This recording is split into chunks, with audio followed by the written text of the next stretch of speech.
Un saluto a tutti e a tutti, le pozdrav sem, guten tag, buon pomeriggio, un messaggio di benvenuto e un saluto rispettoso, pluralista, quindi europeo a tutte e a tutti voi che partecipate a quello che è il terzo appuntamento della serie Il futuro è nelle tue mani, fai sentire la tua voce, dedicato in particolare al tema dell'Europa dei cittadini.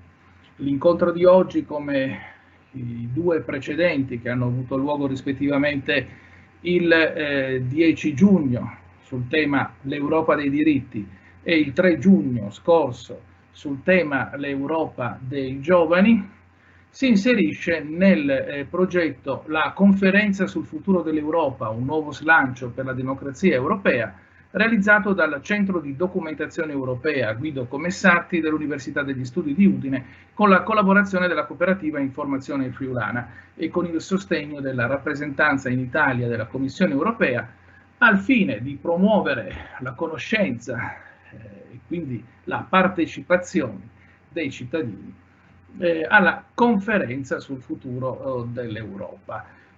Conferenza sul futuro dell'Europa come occasione di partecipazione civica alla definizione dell'avvenire dell'Unione Europea. Di questo abbiamo parlato nei precedenti incontri online, di questo parliamo anche attraverso il secondo canale o il secondo pilastro, potremmo dire, del nostro progetto, che è la serie di trasmissioni radiofoniche dal titolo Europa in Divigny, che è prodotta e diffusa da Radio Onde Furlane e che è cominciata questa serie il 31 maggio scorso e andrà avanti sino alla prossima settimana con l'ultimo appuntamento in diretta lunedì 28 giugno alle 8:30 e quindi le repliche successive martedì 29 alle 13:30 e mercoledì 30 alle ore 17:30. Oggi parliamo di l'Europa dei cittadini e soprattutto parliamo con i cittadini dell'Europa. Abbiamo con noi alcuni rappresentanti di alcune entità che a diverso titolo di Europa, di promozione della conoscenza, di ciò che è l'Europa e di ciò che sono le istituzioni europee, si occupano da diverso tempo. Mi riferisco in particolare a Francesca Grauner dell'Accademia Europeista del Friuli Venezia Giulia di Gorizia, a Ivo Del Negro della Casa per l'Europa di Gemona del Friuli, a Laura Zuzzi dell'Istituto Regionale Studi Europei di Pordenone e a Joshua Onicat e Nicolas Novell, entrambi esponenti del Movimento Federalista Europeo.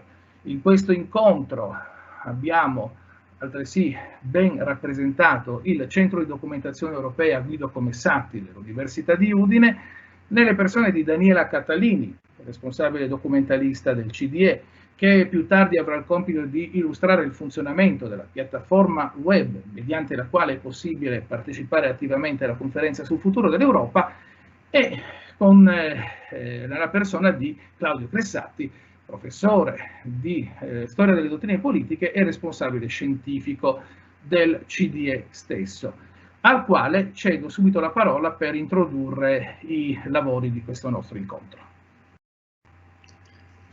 Grazie Marco e un caloroso e sincero benvenuto a tutti i relatori che hanno accettato di essere con noi questo pomeriggio e a chi soprattutto ci segue, i cittadini che ci seguono attraverso il web. Il progetto che Marco Stolfo ha illustrato nel suo schema essenziale vuole essere da parte del Centro di Documentazione Europea dell'Università di Udine, dedicato a Guido Commessati, la principale figura del federalismo europeo nella nostra regione nel secolo scorso, vuole essere un contributo appunto alla conferenza sul futuro dell'Europa.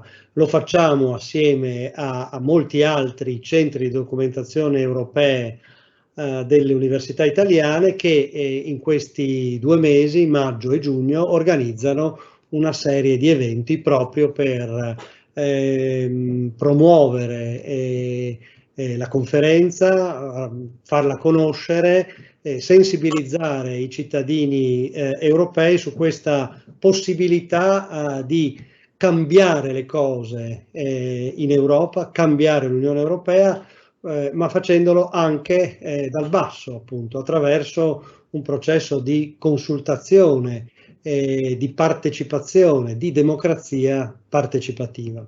Perché appunto la conferenza sul futuro dell'Europa vuole essere un appuntamento non solo limitato ai decisori politici a livello europeo o a livello nazionale, ma vuole essere effettivamente un esercizio di partecipazione democratica che coinvolga la società civile europea. Di conseguenza, su una serie di temi che sono quelli fondamentali per l'attività delle istituzioni europee e per il nostro futuro di cittadini europei, tutti possiamo fare delle proposte, avanzare dei suggerimenti su cosa l'Europa dovrebbe fare di più e di meglio e come l'Unione Europea potrebbe farlo, cambiando in modo significativo anche le sue istituzioni. Questo esercizio durerà almeno un anno. Nel corso del 2022 si tireranno le fila di questo esercizio e alle istituzioni europee, ma direi in particolare al Parlamento europeo, dovrà aspettare il compito di tradurre tutto ciò in una serie di proposte concrete, ripeto, sia per quanto riguarda le politiche, che cosa l'Europa deve fare di più, di meglio rispetto ad oggi, e le istituzioni, cioè quale struttura istituzionale è necessario che l'Europa abbia per affrontare queste sfide. Dopo appunto due webinar che si sono tenuti nelle settimane scorse, oggi abbiamo una partecipazione diretta di quella realtà della società civile regionale, in particolare Udine, a Gorizia e a Pordenone, che di tematiche europee si occupa da sempre, che ha in qualche modo già nel suo DNA la sensibilità verso questi temi, non solo di conseguenza illustrare, esporre quello che ognuno fa, ma anche suggerire che cosa l'Unione Europea e noi come cittadini europei potremmo fare di diverso per il futuro nostro e delle nostre società. Di conseguenza grazie ancora di essere qui con noi e sono molto come dire, interessato, direi molto ansioso di sentire la voce dei nostri ospiti. Grazie.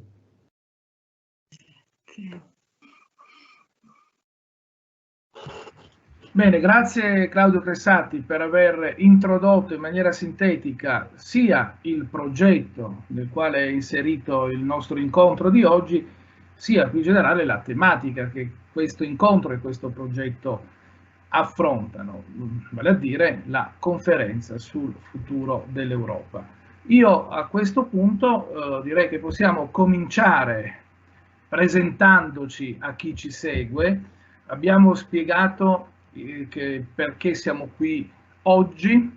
Direi che partendo da est e spostandosi verso ovest possiamo anche presentare in maniera molto sintetica chi siamo. Io prima di cedere a tal fine la parola a Francesca Grauner affinché in 2 minuti massimo ci faccia un ritratto dell'Accademia Europeista del Friuli Venezia Giulia di Gorizia, ricordo ancora l'importante contributo che viene dato alla realizzazione del nostro incontro da parte di Alina Zaccaria, che parlando radiofonicamente, sta dall'altra parte del vetro, cioè segue la parte tecnica, la regia del nostro incontro di oggi. La parola a Francesca Grauner dell'Accademia Europeista.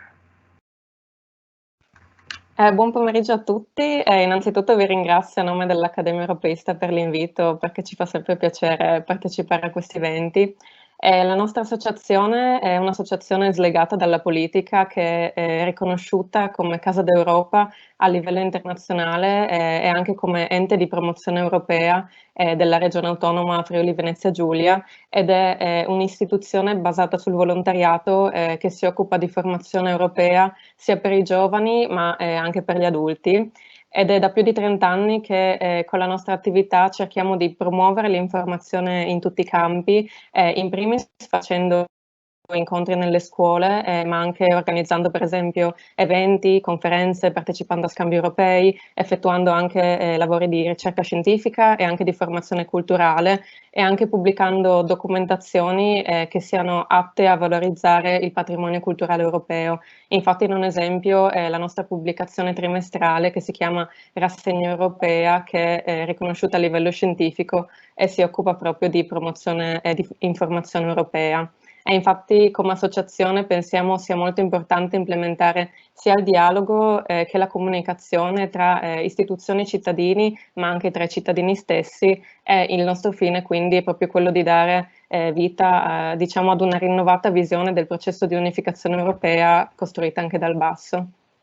Benissimo, grazie a Francesca Grauner, che è stata precisa e puntuale nei 2 minuti che le erano stati affidati. Lasciamo il Friuli orientale e Gorizia e ci spostiamo nel Friuli centro-settentrionale, raggiungendo Ivo Del Negro, che ci racconta con la stessa brevitas e concinitas espressa da Francesca Grauner la più che trentennale attività della Casa per l'Europa di Gemona del Friuli.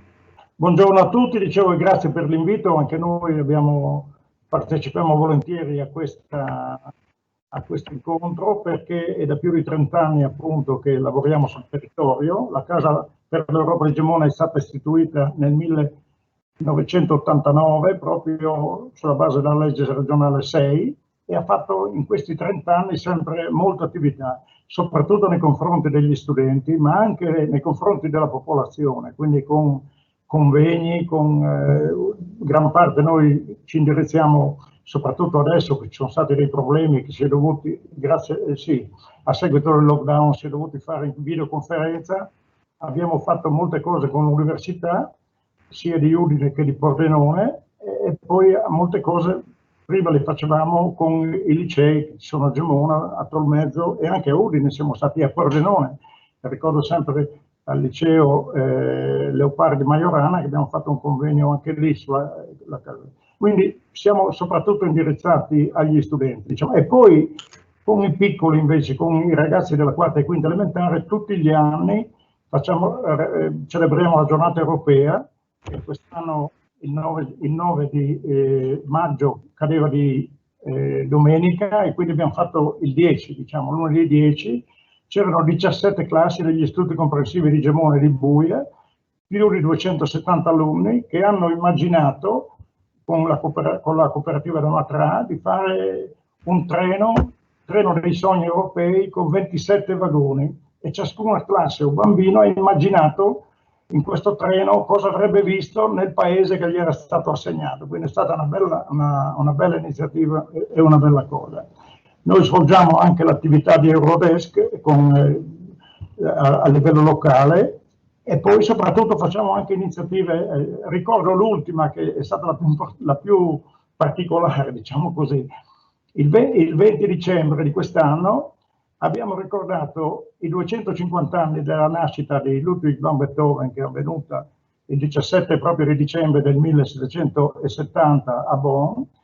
L'abbiamo ricordato proprio perché con l'inno alla gioia, diciamo così, è quello che un po' ha caratterizzato la nostra musica, la nostra identità dal punto di vista musicale, come europei, diciamo così, no?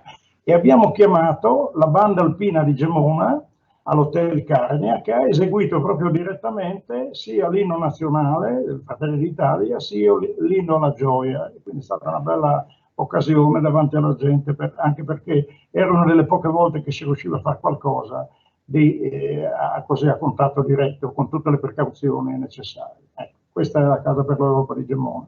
Diciamo che appunto abbiamo presentato anche il profilo della Casa per l'Europa di Gemona del Friuli, ci spostiamo a questo punto nel Friuli occidentale, arriviamo a Pordenone, dove troviamo Laura Zuzzi che ci parla dell'Istituto Regionale di Studi Europei del Friuli Venezia Giulia di Pordenone. Anche qui cerchiamo di presentare in maniera sintetica questo importante soggetto e la sua attività, insomma, con i tempi che ci siamo dati. Grazie, a lei la parola.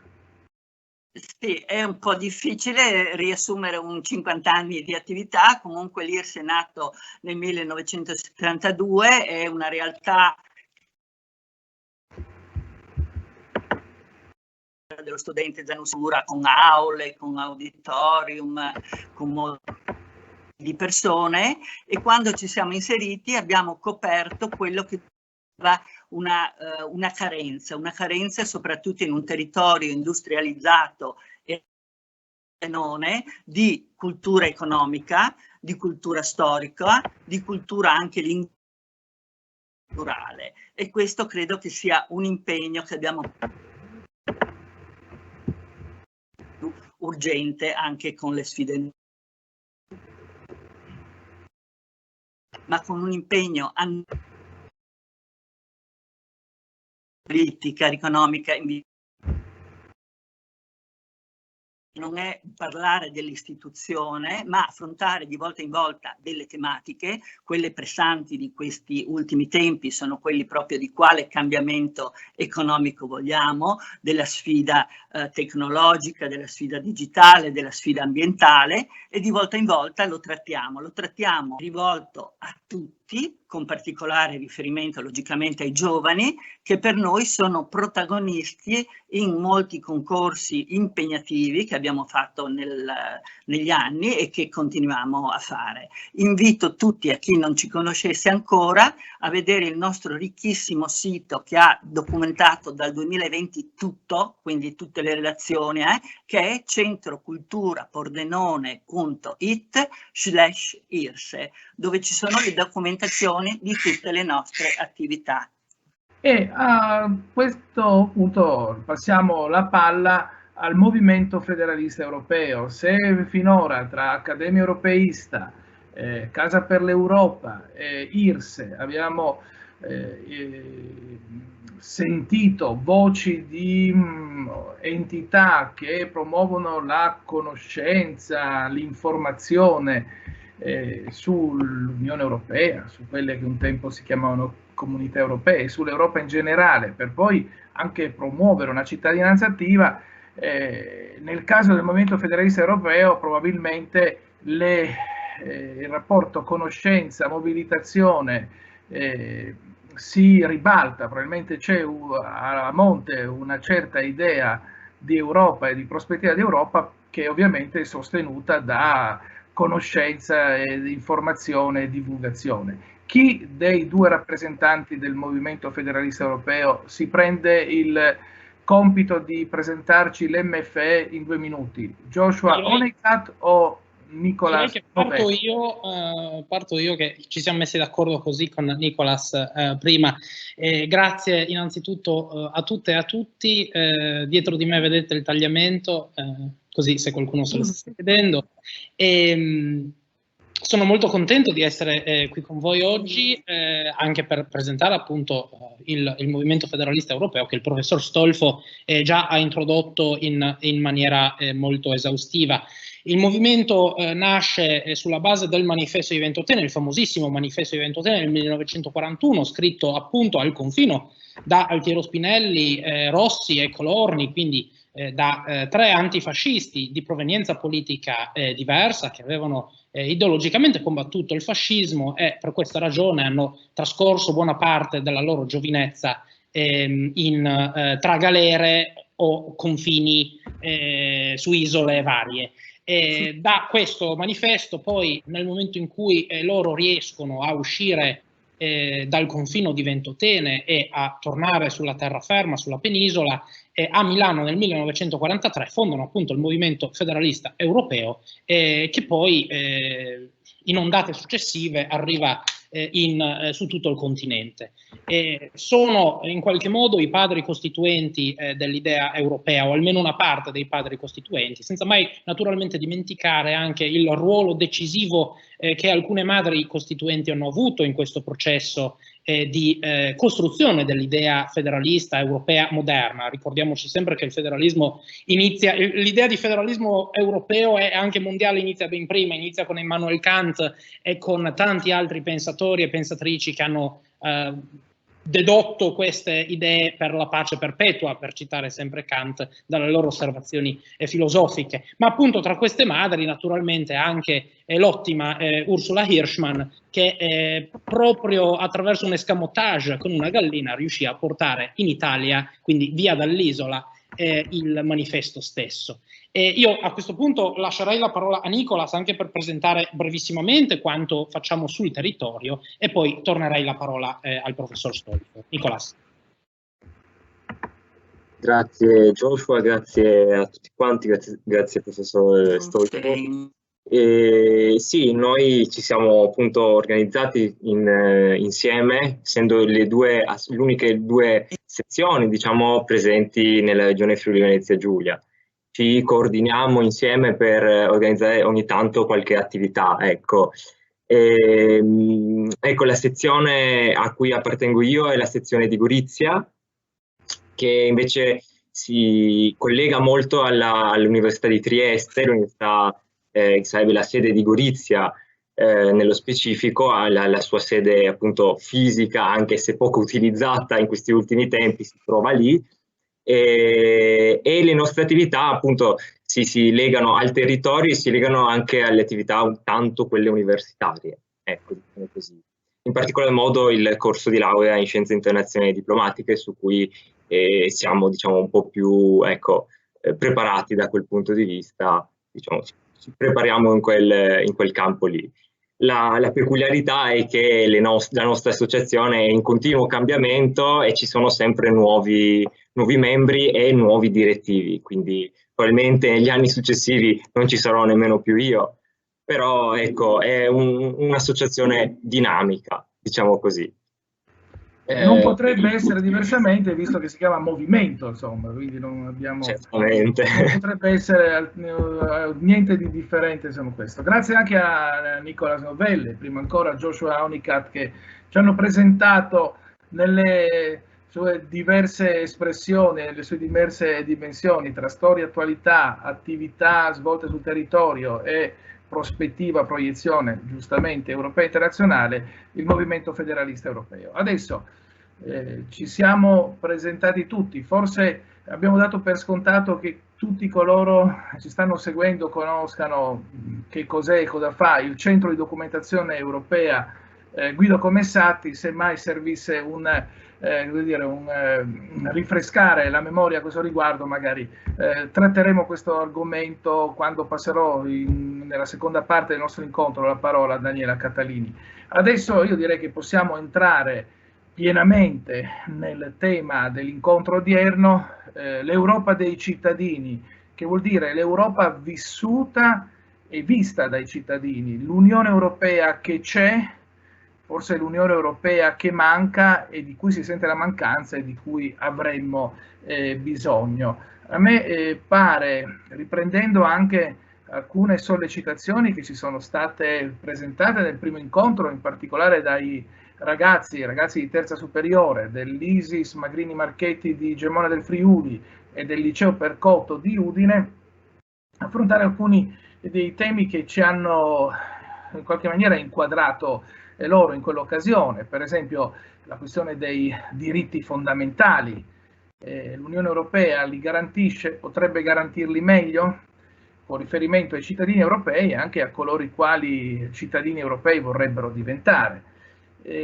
Secondo aspetto, forse stiamo finalmente uscendo, incrociamo tutte le dita possibili, dalla pandemia che ha segnato il nostro ultimo anno e mezzo almeno di vita, in cui probabilmente l'Unione Europea è riuscita a giocare un ruolo importante, per certi versi anche innovativo, prendendosi forse anche qualche competenza che non era esplicitamente sua, e nel frattempo proprio questa crisi pandemica forse ci permette di fare nuove riflessioni sull'Europa che abbiamo e l'Europa di cui abbiamo bisogno.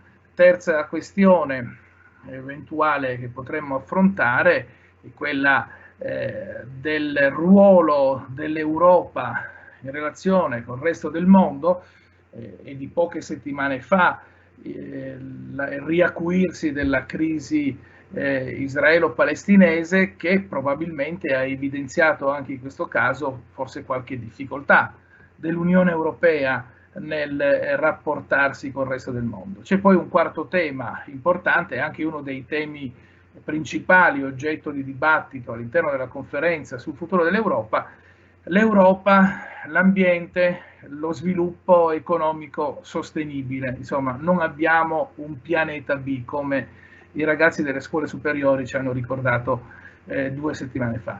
Su questi temi inizierei a sentire, cambiando leggermente l'ordine di interventi,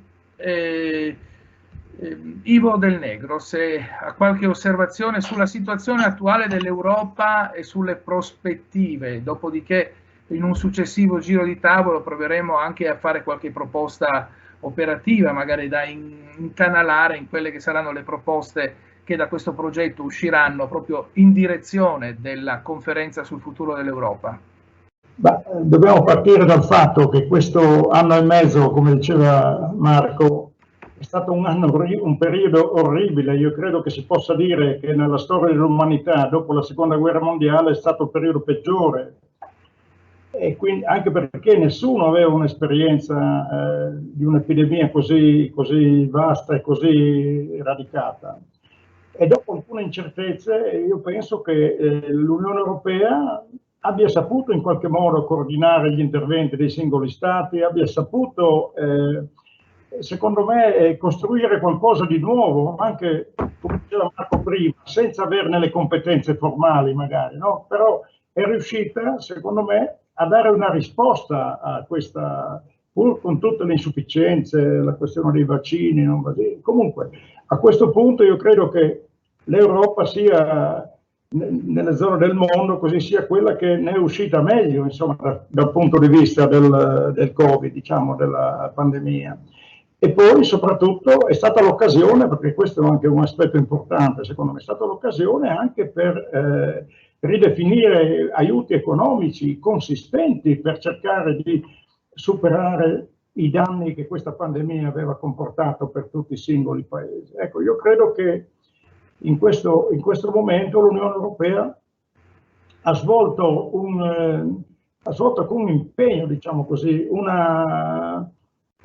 un coordinamento, diciamo, tra gli stati, sia nel settore economico, sia, pensiamo soltanto alla green economy, cioè alla trasformazione verde di molte attività, ai 750 miliardi della Next Generation, cioè ci sono stati tanti interventi innovativi anche che fino adesso non erano. Ecco, quindi io credo che dal punto di vista degli interventi, sia anche perché forse è stata una cosa fondamentale questa, perché fino a pochi anni fa l'Unione Europea era percepita dal cittadino comune proprio come un'entità che serve solo a mettere dei confini, dei lacci, dei vincoli, diciamo così, no? Io credo che questa esperienza che abbiamo fatto col Covid ci abbia insegnato e abbia convinto molti cittadini che l'Unione Europea è servita appunto a fare questo coordinamento e che complessivamente ha gestito, secondo me, in modo abbastanza corretto. Poi possiamo magari successivamente, se c'è la possibilità, intervenire anche in altre vicende che magari l'Unione Europea in quel caso, non tanto per mancanza di volontà, ma perché magari si trova di fronte ad alcuni stati, i cosiddetti stati così sovranisti, che penso ad esempio alle vicende dell'immigrazione, no? L'Unione Europea cerca di fare quello che può, anche se ci sono, ripeto, alcuni stati che frenano sicuramente, insomma, e noi, la parte sud, diciamo, dell'Europa, l'Italia, la Grecia, la Malta, la Spagna, sono più esposte, diciamo, anche se poi magari gli immigrati vanno anche al nord, vanno in Germania, ecco, però da questo punto di vista forse un passo avanti deve essere ancora compiuto, mentre invece nella vicenda della gestione del Covid possiamo dire che l'Unione Europea ha saputo in qualche modo essere efficace e così anche dare una buona impressione anche ai cittadini normali, insomma. Molto bene, grazie Ivo Del Negro. Sulla stessa questione Covid, in realtà appunto l'Europa è riuscita a intervenire in maniera positiva, poi seguendo un vecchio costume tipico del nazionalismo degli stati, quando c'è stato un piccolo problema anche sulla distribuzione dei vaccini, c'è stato chi in qualche capitale europea ha subito dato la colpa all'Unione Europea, a Bruxelles. Però insomma è un vecchio vizio che poi è collegato, se vogliamo, ad altre questioni riguardanti appunto questa tensione che c'è tra l'unità dell'Unione Europea e gli interessi o i presunti interessi a livello statale. Continuiamo la fotografia della realtà dell'Unione Europea che si accinge a progettare il proprio futuro con le osservazioni di Francesca Grauner della Accademia Europeista. Sì, allora io penso che sia di fondamentale importanza sicuramente il tema ambientale, in quanto il futuro dell'Europa passa comunque per il rispetto del clima e dell'ambiente. Infatti sicuramente l'Europa nel mondo ha, diciamo, un ruolo di pioniere in questo campo, visto che 8 leggi ambientali su 10 provengono proprio dalle direttive dell'Unione Europea e anche per questo è considerata l'istituzione più ambientalista al mondo. E secondo me è importante che proprio tutto il mondo si allinei il prima possibile alla filosofia del Green New Deal, che prevede la riduzione delle emissioni inquinanti, come sappiamo, prodotte dai paesi dell'Unione entro il 2050, che sembra lontano, però in realtà, diciamo, ci giriamo 2 volte e domani saremo arrivati in quell'anno.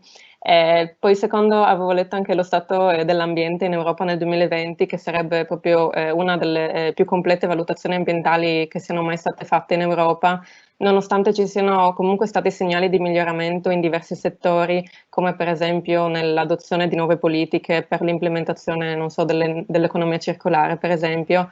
L'Europa comunque non sarà in grado di realizzare la sua visione di sostenibilità se comunque continuerà a promuovere l'attuale crescita economica e cercando di gestire gli effetti ambientali e sociali nel modo in cui sta facendo adesso. E questi anni sicuramente sono decisivi per il nostro pianeta e per le future generazioni in primis, e se si vogliono comunque raggiungere gli obiettivi di decarbonizzazione del Green New Deal, in linea anche con gli impegni assunti nel quadro dell'Accordo di Parigi, è comunque fondamentale investire ancora di più nella ricerca e anche nello sviluppo di nuove tecnologie più efficienti ma anche più innovative. Penso per esempio alle fonti rinnovabili, ma anche ai nuovi settori, per esempio come il settore dell'idrogeno, che è in continua evoluzione. E soprattutto anche bisogna, secondo me, fare più informazione tra i cittadini, perché non sempre vedono la questione ambientale come una primaria importanza. E questa attenzione al New Green Deal, secondo me, costituirà sicuramente uno stimolo importante anche per far riprendere fiato alla nostra economia europea, che è finita in profonda recessione a seguito della pandemia, come abbiamo tutti provato sulla nostra pelle. Ed è anche per questo motivo che sicuramente tra il Green New Deal e anche Next Generation EU esiste comunque un collegamento, cioè gli investimenti mirati che possono rendere paesi europei comunque più sostenibili, resilienti, ma anche preparati alle sfide e alle opportunità della transizione ecologica e anche di quella digitale. Poi secondo me anche un altro punto importante, oltre alla questione ambientale, come si è accennato prima, quella migratoria, perché dopo aver comunque dominato il dibattito negli ultimi anni, questo tema dell'immigrazione è stato comunque parzialmente oscurato dall'emergenza sanitaria e con tutte le sue pesanti ripercussioni ovviamente, ma ciononostante continua comunque a rappresentare una questione cruciale per l'evoluzione del progetto europeo e comunque richiamano dei risolti che continuano ad emergere con forza. Diciamo, la gestione dell'immigrazione però ovviamente rimane un tema un po' scottante perché la gestione è condivisa comunque tra Unione Europea e Stati membri che mantengono importanti prerogative e inoltre per esempio non esiste una vera e propria agenzia europea in questo ambito e gli Stati membri ovviamente agiscono anche a livello nazionale con forti differenze anche in termini di tassi di riconoscimento per esempio delle richieste di protezione. E quindi quella migratoria è senz'altro una delle politiche in cui è evidente la necessità di un ruolo maggiore dell'Unione Europea e secondo me tra le prime questioni da affrontare in termini per esempio di policy rientra, come si parla già spesso, certamente la riforma del regolamento di Dublino che deve essere portato a termine per avere un sistema efficace, cercando anche di prendere in considerazione le perplessità espresse dagli Stati in materia.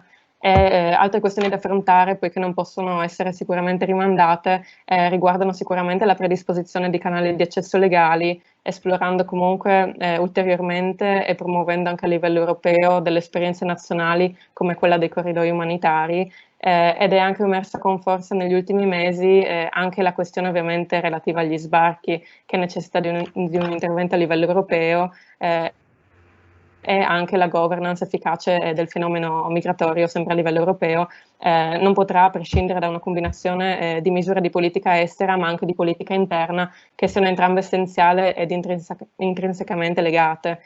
Infatti a questo proposito, secondo me, anche su questo tema, come per quello dell'ambiente, sarebbe necessaria una più vasta informazione anche proprio per i cittadini che magari sono abituati a sentire le notizie sui giornali, ma non approfondendo bene il tema magari si fanno prendere insomma, dalle notizie che sentono senza approfondire e magari non si rendono conto del reale problema che questa situazione ci mostra ancora oggi dopo tanti anni.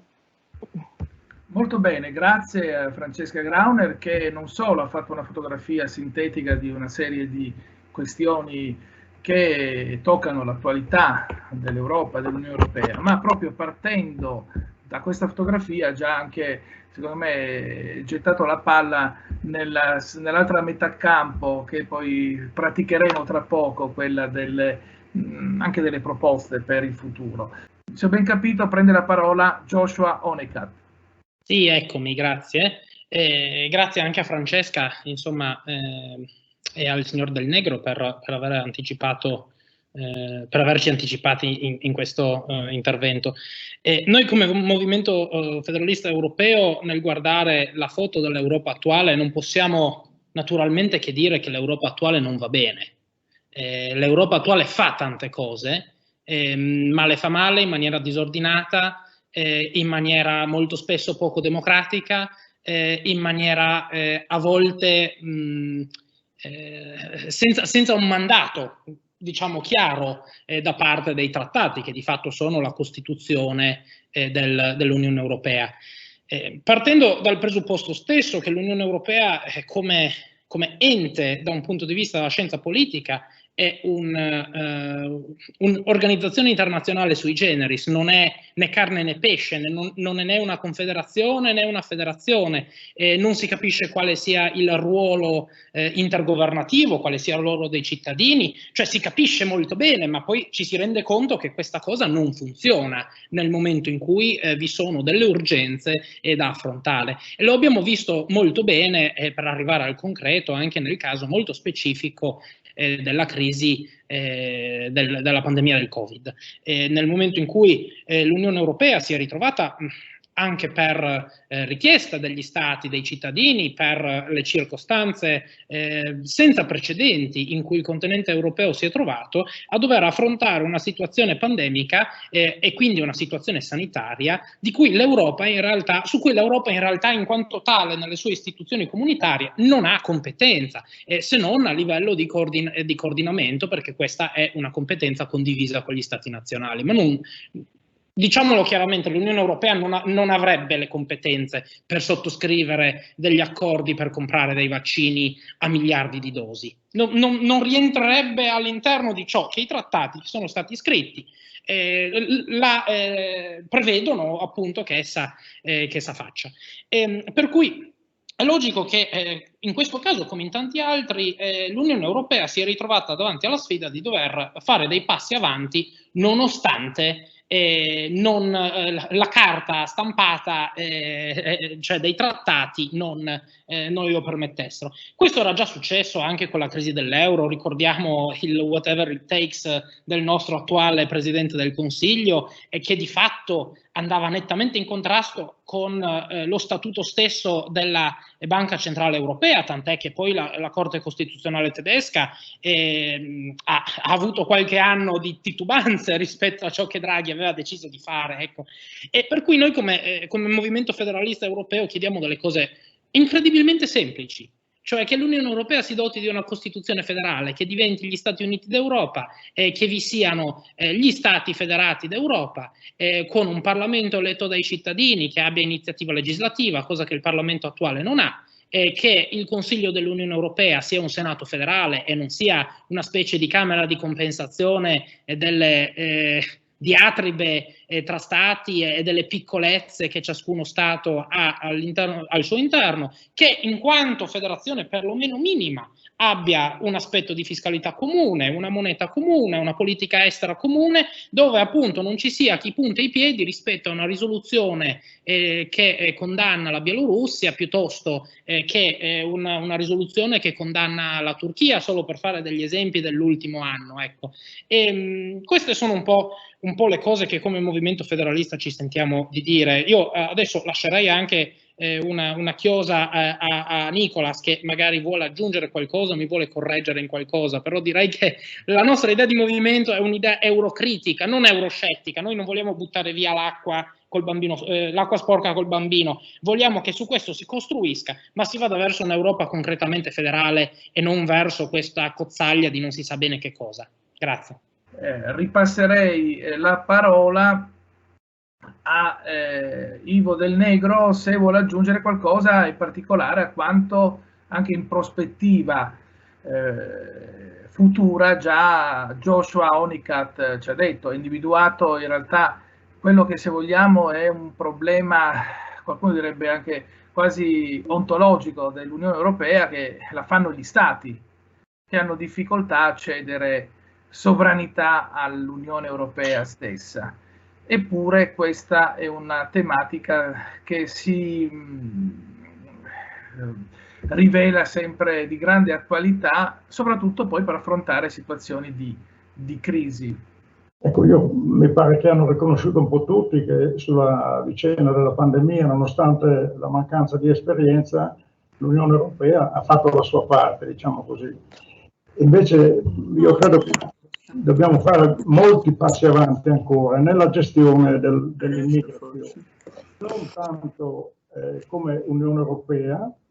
L'Unione Europea può dare delle regole, può dare delle indicazioni, ma poi devono essere gli Stati che tra loro dimostrano un minimo di solidarietà per aiutare queste persone che io direi che quasi nella generalità scappano o da una guerra o da una situazione economica disastrosa, per cui la gente affronta anche il rischio di morire piuttosto di restare dove si trovano. Ecco, quindi l'augurio è che l'Unione Europea faccia un ulteriore passo avanti in questo, anche perché secondo me la gestione del Covid ha comportato anche un ridimensionamento di quelli che erano gli obiettivi così sovranisti, cioè molta gente si è ricreduta e quindi anche a livello europeo secondo me l'opinione pubblica non è più, non esprime più un consenso generalizzato alle opinioni e alle tesi sovraniste, diciamo così. Diciamo che ci siamo resi conto che ci serve l'Europa, soprattutto per alcune cose. Nessun Stato da solo riesce ad affrontare determinate questioni, che si chiamino immigrazione oppure Covid, oppure relazioni con il resto del mondo, insomma. Sarebbe già una cosa importante, perché, come diceva Francesca prima, negli ultimi mesi sono tornati gli sbarchi e quindi le antenne dell'opinione pubblica sono sempre dritte su queste vicende. Ci sono poi alcuni politici che speculano naturalmente ogni volta che c'è qualche sbarco in più. Però io credo che l'Unione Europea deve affrontare in modo più dettagliato, in modo più concreto, questo problema dell'immigrazione, che ripeto, non è drammatico come qualche anno fa, ma è un problema di identità e di futuro, anche questo, dell'Unione Europea. Pertanto io direi che quanto ci avrebbe detto Nicolas Novell, a questo punto prova a dircelo già Joshua Onicat, in una prospettiva di descrizione della situazione attuale e di prospettiva futura. Io tra l'altro rilancerei il tema dei diritti nella doppia dimensione, i diritti dei cittadini dell'Unione Europea e i diritti delle persone che vorrebbero diventare cittadini dell'Unione Europea o che si trovano per sante scugne a dover arrivare in Europa, che probabilmente, lo ricordava prima Francesca Grauner, ipotizzando anche, secondo me questo è un suggerimento che si può dare, tra l'altro magari non siamo così originali, però è un suggerimento, mi sembra ragionevole, che si può mettere in campo all'interno della conferenza sul futuro dell'Europa, la riforma del regolamento di Dublino, riconoscendo che chi arriva a Lampedusa, a Ceuta, a Lesbo, non arriva in Italia, in Spagna o in Grecia, arriva in Europa, nell'Unione Europea. Cosa ne dite? Assolutamente, allora, per quanto riguarda i temi rispetto all'immigrazione, ma anche i temi, io estendo questo invito che fa il professore di parlare anche di chi europeo vorrebbe diventarlo, pensando anche ai paesi, per esempio, dei Balcani occidentali, che nell'ultimo anno e mezzo sono stati un po' traditi nelle loro speranze di accedere all'Unione Europea, speranze ben nutrite in passato grazie a un processo di accessione, come si dice in inglese, non mi viene il termine in italiano, verso l'Unione Europea, che loro avevano portato avanti in maniera piuttosto spedita. Naturalmente, per quanto riguarda l'asilo, l'immigrazione, i diritti fondamentali appunto anche dei non europei, di coloro che sbarcano sulle nostre rive o che arrivano attraverso altre rotte, penso alla rotta balcanica, che peraltro tocca anche la nostra regione. Naturalmente come movimento noi crediamo che questo sia solo la punta dell'iceberg, sia solo un sintomo di quella schizofrenia connaturata in un sistema europeo che è naturalmente schizofrenico perché è istituzionalmente costruito male, che per esempio hanno portato negli anni a considerare quella appunto immigrazione una tematica legata agli esteri e non una tematica legata alle libertà individuali, una tematica legata agli esteri che fa in modo che secondo i trattati il Consiglio dell'Unione Europea debba trattarlo con un voto all'unanimità, il che blocca ovviamente qualsiasi tentativo di riforma, di cui giustamente anche Francesca parlava prima, di Dublino III, per farlo diventare un Dublino IV, chiamiamolo così, perché per quanto il Parlamento Europeo e anche la Commissione possono dimostrarsi a favore di una riforma della maniera in cui l'immigrazione viene trattata al giorno d'oggi, poi il Consiglio dell'Unione Europea, che non è altro poi che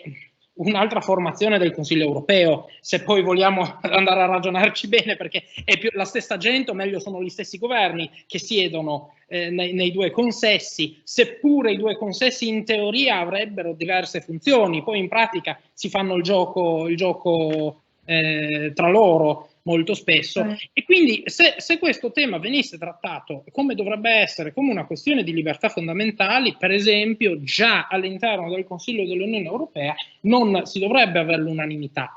Tuttavia la securitizzazione della questione dell'immigrazione l'ha portata a farla diventare una questione esteri, cosa che, aggiungo anche come movimento federalista europeo, noi vorremmo che anche gli esteri non fosse all'unanimità, che ci fosse un vero ministero degli esteri che parla a nome dell'Unione Europea. Se poi all'Ungheria non va bene qualcosa, se ne farà una ragione. Se preferiscono Putin, sono liberi di andarsene, non devono mica fare la federazione europea con noi altri, non siamo mica obbligati. Poi, per carità, noi vogliamo tenere dentro tutti fino al punto in cui si può, naturalmente, però continuare ad essere schizofrenici in un mondo che ha bisogno di Europa, in un mondo in cui l'Europa è un faro. Questo è l'unico continente in cui vengono rispettati effettivamente tutti i diritti umani sanciti dalla Dichiarazione Universale dei Diritti dell'Uomo. C'è il Canada, volendo, l'Australia già fa più fatica a rispettarli, negli Stati Uniti d'America c'è ancora la pena di morte. L'Unione Europea deve essere un faro, ed è un faro, ma dovrebbe essere in grado di proiettare la sua luce anche fuori, e al momento non lo sta facendo, anche nei confronti di coloro verso cui l'aveva promesso. Penso all'Albania, penso alla Macedonia del Nord, penso ad altri paesi balcanici. Non lo sta facendo. Rispetto alla Bielorussia non lo ha fatto negli ultimi mesi, perché Cipro avrebbe voluto un qualcosa contro la Turchia, ma quindi per sdegno non ha votato la risoluzione. È tutto molto triste, ed è tutto dovuto ai trattati. Mi permetto di bloccare un attimo Joshua, Onica, che ha posto alcune questioni interessanti, perché sembra che il microfono di Arazzuzzi funzioni finalmente, o no? Se così fosse, io proverei a cederle di nuovo la linea, sperando che, insomma, il faro dell'Europa illumini anche la connessione tra Udine e Pordenone, ecco. Per veramente un'Europa vera e decisionista che vogliamo in questo senso, e quindi tutto quello che è stato detto non posso altro che accodarmi. Io vorrei solo un po' sottolineare, ma sempre a nome sia dei relatori che abbiamo avuto, ma anche a nome dei giovani che hanno partecipato ai nostri concorsi, e uno dei temi era una frase di Milena Mazzucato che diceva: non sprechiamo questa crisi, adesso c'è bisogno che i governi investano nella capacità di governare, e quindi dare forma a mercati che producano una crescita sostenibile, perché altrimenti abbiamo voglia di parlare di Green Deal, ma se poi non cambia, non voglio dirla in maniera rivoluzionaria, ma non cambia veramente il sistema economico di base, ci parliamo solo e il Green Deal diventa una pitturazione di verde sugli interessi di tutti. Non ultima in questo nostro nord-est, in cui non è da poco gli interessi della mafia che sono arrivati fin qui e si colorano di verde, si colorano di gestione ma noi piccoli, noi operatori culturali, cercare di formare gli amministratori locali di adesso, che forse non hanno molta formazione proprio anche economica, dobbiamo dirlo, in modo che stiano con le orecchie tese, perché le scelte economiche e le scelte fiscali saranno importantissime per dare gamba a tutte quelle cose che ci sono scritte nel Next Generation EU. L'altra cosa positiva che mi sento di dire da donna settantenne è quella dell'entrata non soltanto della von der Leyen, ma di gente magari che appare meno nel Parlamento europeo, ma sono donne che governano nei loro paesi, a capo dei loro paesi o in piccoli comuni o località importanti, che danno dei segnali notevoli. Io adesso, senza fare un discorso di parte, ma gente come Alexandra Ghese dei Verdi, tedesca, no? Che tra l'altro collabora insieme alla Merkel, ecco, hanno sui contenuti, la gente si ritrova, non è questione di destra e sinistra, oddio, buttiamoli fuori quelli che proprio non ci stanno, basta, e lì si capisce dai diritti, Polonia e Ungheria, non è possibile, questa non è questione di femminismo, è questione proprio di diritti Ma il discorso dei diritti a questo punto metterei secondo a quello delle scelte, perché non è questione, c'è l'Afrovit, tutto il movimento delle donne che devono essere più valutate, e tutti che devono essere più valutati, come il discorso dei salari. Non è possibile che in Italia abbiamo dei salari e degli stipendi minori di tutta Europa e poi ci lamentiamo se c'è il lavoro nero, se non si riescono a fare delle riforme fiscali. Cioè, questi sono i ponti di amministrazione locale spicciola a cui dobbiamo formare i nostri amministratori, che siano di Pordenone, di Udine, di Gorizia, di Cimpello, dove abito io, o di altre piccole località. E in questo però i giovani mettetevi dentro, non soltanto nei movimenti federalisti, ma mettetevi dentro in politica, sporcatevi le mani, dovrete fare baruffa con qualcuno, però mettetevi dentro. Bene, io so che dopo aver combattuto con la connessione, forse Laura Zuzzi dovrà abbandonarci un po' prima della fine del nostro incontro, oppure riesce a recuperare con la sua agenda, perché so che verso le 16:35 avrebbe dovuto abbandonarci. Che parlare, mi piace sentirvi.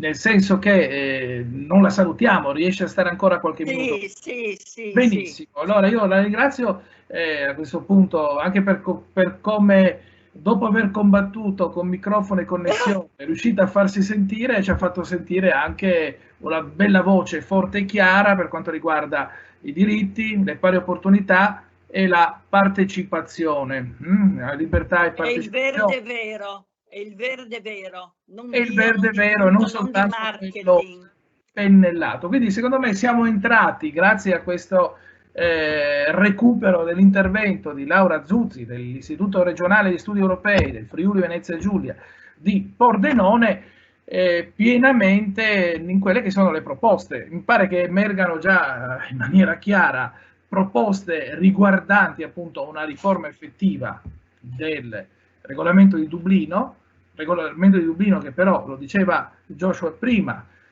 è derubricato agli affari esteri in qualche modo e pertanto è condizionato dall'unanimità degli Stati membri e quindi pare difficile riuscire a metterci mano, a meno che si riesca a mettere mano alla norma che regola l'unanimità tra gli Stati e quindi probabilmente anche in questo credo di non sbagliare a interpretare la posizione generale del Movimento Federalista Europeo. Dalla conferenza sul futuro dell'Europa ci si attende che venga lanciato un messaggio forte e chiaro nel riformare i trattati per quanto riguarda in particolare la questione unanimità. Dico bene?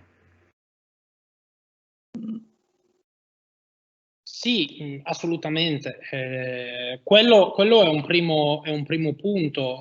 Riformare l'unanimità sarebbe qualcosa che in realtà dovrebbe appunto accadere a 360 gradi all'interno del Consiglio europeo, che per noi del movimento dovrebbe diventare il Consiglio dell'Unione, scusatemi, non il Consiglio europeo, e che per noi federalisti dovrebbe naturalmente diventare una Camera federale simile a quella tedesca o a quella degli Stati Uniti d'America, dove ciascuno Stato federato invia un certo numero di rappresentanti, può essere anche a rotazione, non è necessariamente un problema. La formazione molteplice con i ministri può anche essere un'idea, a seconda del tema vanno diversi rappresentanti degli Stati, però devono essere appunto rappresentanti degli Stati e soprattutto devono votare a maggioranza.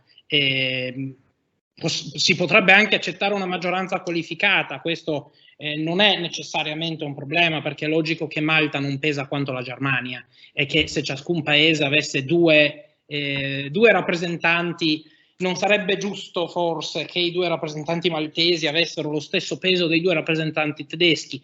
Tuttavia ci sono dei sistemi sicuramente migliori dell'unanimità, perché ad oggi Malta può decidere per tutti e 27 gli stati europei su una grandissima, una vastissima coloritura di temi e questo naturalmente è problematico. Io volevo anche brevemente, vedo che è tornato anche Nicolas, per cui adesso che si è ripreso forse potremmo far intervenire anche lui. L'invito della signora Zuzzi è assai importante. Noi come movimento spingiamo perché i nostri aderenti facciano anche parte di partiti politici, perché il movimento da statuto non si presenta alle elezioni. Questo è vero dal 1943, proprio perché vogliamo essere trasversali e vogliamo raccogliere chi agisce nella politica partitica nella maniera più larga possibile. E la partecipazione ai partiti è una cosa molto importante. Io in primis sono un dirigente locale di partito, per cui noi si cerca di fare quanto più possibile, ovviamente sempre con l'idea dell'Europa federale. E Nicolas, adesso... No, prima di passare la parola a Nicolas, però io a questo punto mi dispiace che sarà perché io quando giocavo a calcio facevo il libero, quindi andavo sempre a bloccare le due punte,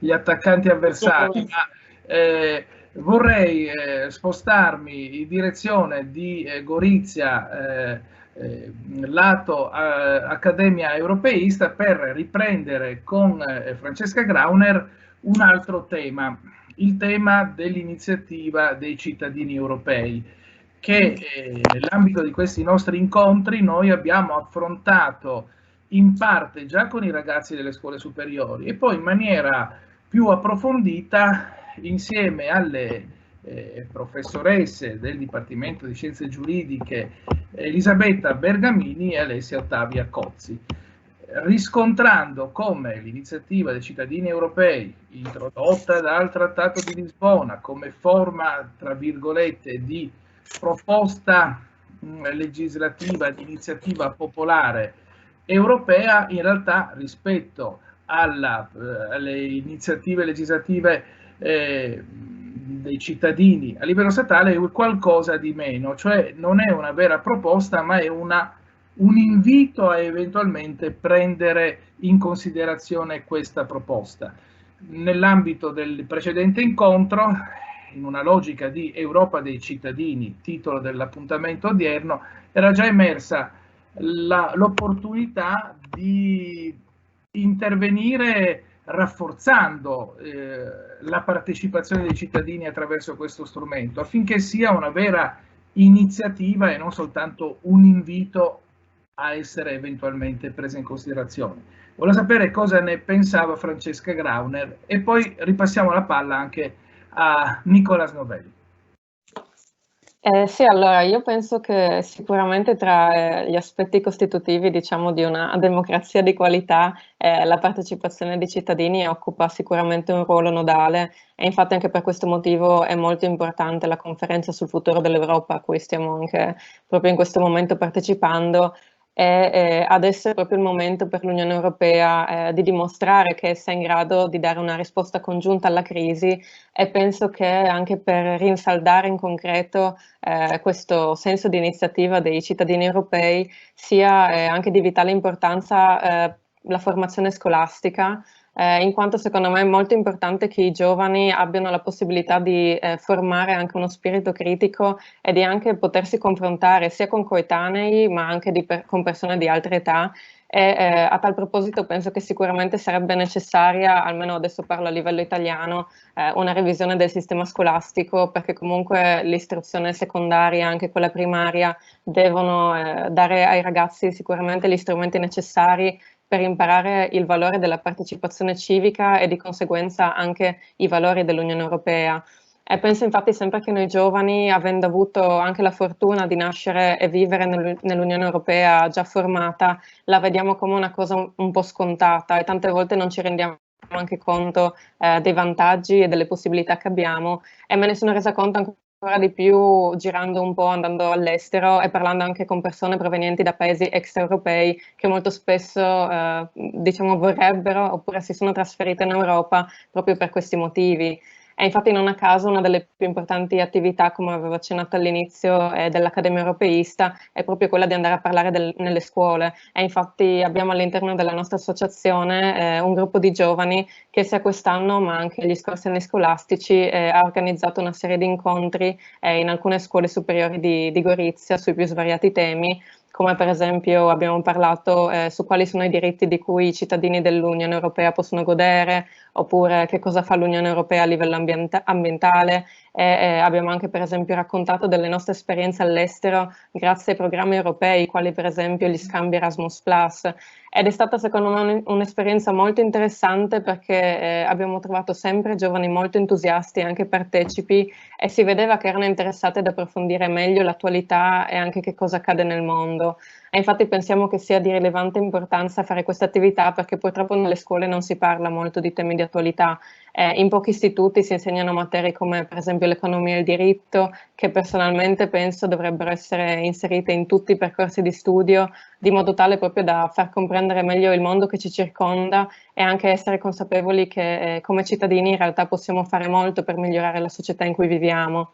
E anche per aumentare questa consapevolezza penso che sia molto importante per i giovani di poter usufruire anche delle possibilità di scambio che l'Europa offre, e non penso solo alle opportunità per gli studenti come per esempio gli scambi Erasmus+, visto che comunque non tutti hanno la possibilità o vogliono continuare a studiare, ma anche quelle di cui che ci sono per chi già lavora o anche per le persone di tutte le età, che purtroppo non molti conoscono. Penso per esempio alla rete EURES, o non so, al servizio volontario europeo o agli scambi europei, però allo stesso tempo io penso che sia anche molto importante sottolineare il fatto che sarebbe utile sia andare all'estero, ma incentivandolo non in un'ottica per esempio di fuga dall'Italia e anche dalla nostra regione, che purtroppo ora come ora si sa che non sono molto attrattive per i giovani purtroppo a livello di futuro e anche di prospettive lavorative, ma più diciamo per ampliare gli orizzonti e acquisire anche nuove competenze che in un secondo tempo potremo poi portare e diffondere appunto in Italia ma anche nella nostra regione.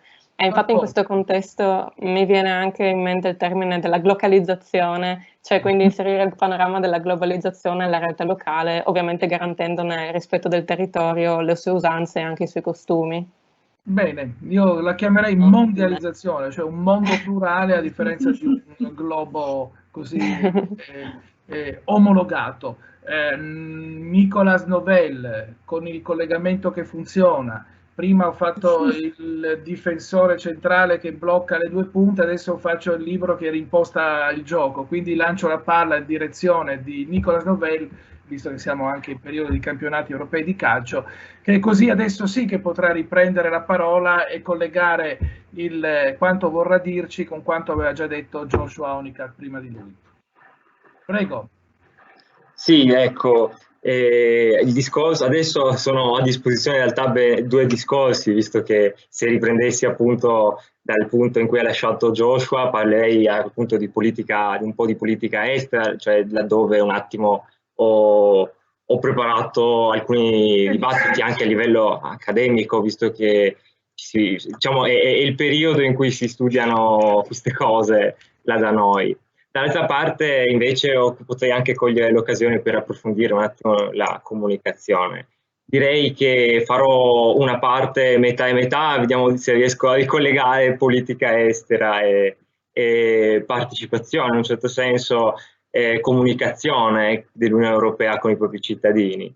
Ecco, intanto Joshua credo abbia detto già tanto in realtà sugli aspetti di politica estera, e soprattutto sono riuscito a seguire la parte in cui parlava del problema delle migrazioni, no? Ecco, ribadisco anch'io lo stesso punto, diciamo, che l'Unione Europea non ha una, diciamo, reale sovranità da questo punto di vista, non ha una sovranità propria, deriva da quella dei suoi Stati membri. Ecco, dipende indirettamente da ciascuno dei propri Stati membri, questo implica un decision making che comunque richiede l'assenso di tutta la compagine degli Stati europei, pur essendo che la Commissione europea è quella che ha l'iniziativa, cioè col suo ufficio degli affari esteri. Il fatto è che questa esigenza, diciamo, di dover prendere delle decisioni in maniera unanime rende, come già detto, il processo lento, difforme e non capace effettivamente di trovare un o un obiettivo diciamo, parliamo grand politics, ecco, non di individuare degli obiettivi di lungo termine, cosa che è fondamentale in un'epoca, diciamo, di globalizzazione che stiamo attraversando, no? Se si osservano gli Stati Uniti, la Cina, vediamo dei grandi, seppur moralmente, forse eticamente, con diversi problemi, ecco, dei grandi obiettivi. Ecco, in campo di politica estera parliamo. L'Unione Europea sul tentare di rapportarsi a livello internazionale trova grandi difficoltà. Il fatto è che avendo molti stati essendoci innumerevoli stati membri, parliamo di una dimensione vasta della geopolitica. Ogni stato membro ha una propria dimensione di geopolitica, quindi significa avere tantissime esigenze differenti. Ci sono stati europei che appunto hanno delle politiche estere più forti, storicamente più forti, come la Francia, all'epoca la Gran Bretagna, ma anche, diciamo, la Germania e un po' meno l'Italia, e paesi le cui politiche estere invece si sono presentate più forti in maniera più recente, quei paesi che dell'est europeo o del Mediterraneo, ovvero quelli che si trovano più in prossimità, diciamo, delle frontiere esterne dell'Unione Europea, quelli più esposti nel caso del Mediterraneo ai flussi migratori, come già sottolineato, e quelli invece nell'est europeo a minacce di altre potenze. Boh, toccherei un attimo perché l'argomento affrontato appunto è interessante, secondo me, per esempio si presterebbe anche a una riflessione che riguarda gli allargamenti fatti e quelli eventualmente da fare e il rapporto con la NATO, cioè forse c'è stato in passato un percorso che ha visto prima quelli che sono diventati i nuovi stati membri dell'Unione Europea essere membri della NATO e poi membri dell'Unione Europea. Questo forse ha rafforzato quella situazione della quale ci stavamo parlando proprio adesso, Nicolas Nobel, cioè che ognuno ha un suo pezzo di politica estera al quale rimane aggrappato con le unghie e con i denti, che sia il seggio di membro permanente del Consiglio di sicurezza dell'ONU della Francia, ossia l'adesione alla NATO della Polonia, con il ruolo che la Polonia può avere nella NATO. E tra una tensione e l'altra la politica estera comune dell'Unione Europea non c'è. Chiaramente diciamo non è omogenea, diventa troppo eterogenea come forma di politica estera, anzi è quasi assente. L'atlantismo, e diciamo appunto come stava parlando della NATO, ecco, l'atlantismo è forse l'unico collante ma anche il più forte limite per gli stati membri dell'Unione Europea, cioè li rende più vicini con un obiettivo appunto comune, ovvero in genere l'individuare sempre il classico nemico comune che lo si pone nel nostro momento storico nella Russia e alla Cina, però allo stesso tempo è l'atlantismo che limita le esigenze che l'Unione Europea a cui l'Unione Europea vuole arrivare, a cui gli Stati europei potrebbero costruire insieme. Appunto, un esercito europeo comune non c'è perché esiste la NATO. In realtà è diciamo molto ridotto, ecco, il discorso, cioè è molto superficiale dire appunto che la NATO limita in toto questa possibilità, però è sicuramente uno dei fattori più importanti. Diciamo che in passato gli Stati Uniti d'America sono stati anche un soggetto facilitatore del processo di integrazione europea. In questa fase storica, come poi si è visto in particolare negli ultimi anni, diventano da più punti di vista anche un ostacolo. Però forse questo discorso ci porta un po' più in là, non tanto dal discorso riguardante il futuro dell'Europa e dell'Unione Europea, ma quanto il discorso riguardante la conferenza sul futuro dell'Unione Europea. Io pertanto proverei, perché ci stiamo avvicinando in parte alla conclusione e abbiamo in programma sostanzialmente 3 cose da fare. Una prima, se Laura Zuzzi e Ivo Del Negro hanno qualche osservazione da mettere in comune con noi, passerò loro la parola pressoché immediatamente. La seconda questione, abbiamo un paio di domande che ci sono arrivate da una parte tra la chat e l'email di Radio Onde Furlane, a cui magari proveremo a dare una risposta, metteremo in comune anche queste sollecitazioni. Abbiamo poi Daniela Catalini che ci presenta dovrebbe presentarci la piattaforma della conferenza sul futuro dell'Europa. Poi con piacere segnalo che dovrebbe collegarsi con noi anche uno dei 3 eurodeputati della nostra regione, la onorevole Elena Lizzi, che già da un po' sta seguendo la nostra discussione, che magari potrà condividere con noi qualche osservazione e magari lei potremo anche fare qualche domanda, ricordando anche il fatto che proprio in questi giorni il Parlamento europeo e anche in plenaria sta iniziando a discutere anche appunto il Parlamento europeo della conferenza sul futuro per l'Europa. Allora, l'ordine è questo. Ivo Del Negro, Laura Zuzzi, avete una chiosa, un'osservazione che volete ancora aggiungere? Uno per volta, prima Del Negro. A base di quello che diceva il rappresentante del movimento federalista, se su alcuni temi centrali si riuscisse a superare l'unanimità, sarebbe veramente una rivoluzione per il futuro dell'Europa. E questo è un punto chiave che credo da molte parti verrà posto all'attenzione dello sviluppo dei lavori della conferenza sul futuro per l'Europa. Grazie a Ivo Del Negro. Laura Zuzzi. Io solo un saluto e dire veramente teniamoci conto.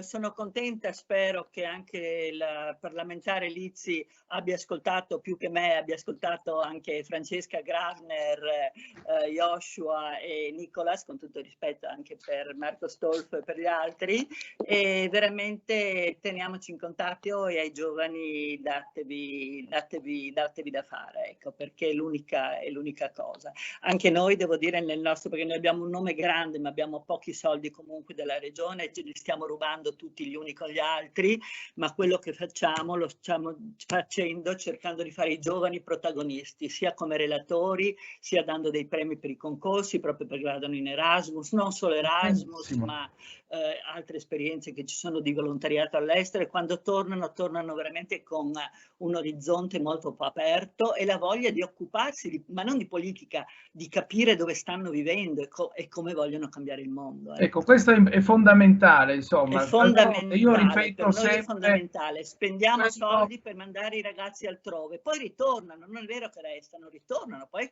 quando arrivano qui bisogna pagarli e fare in modo che entrino dentro nelle cose. Scusate, grazie, ricordiamo sessantottina, sto ritornando sessantottina nel mio genere. Bene. Ciao, non è mai a tutti, troppo... grazie.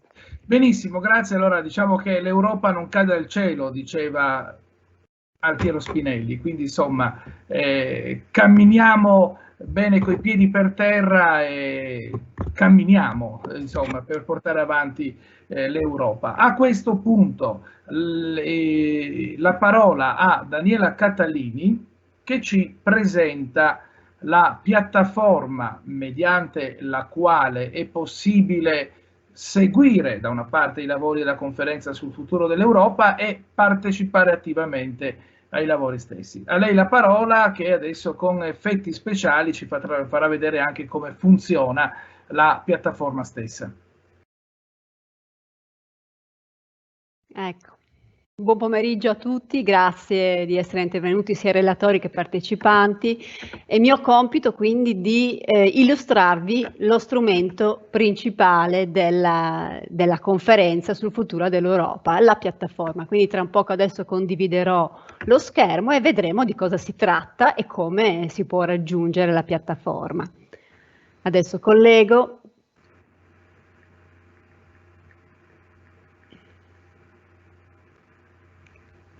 Ecco, vedete, spero, la pagina principale.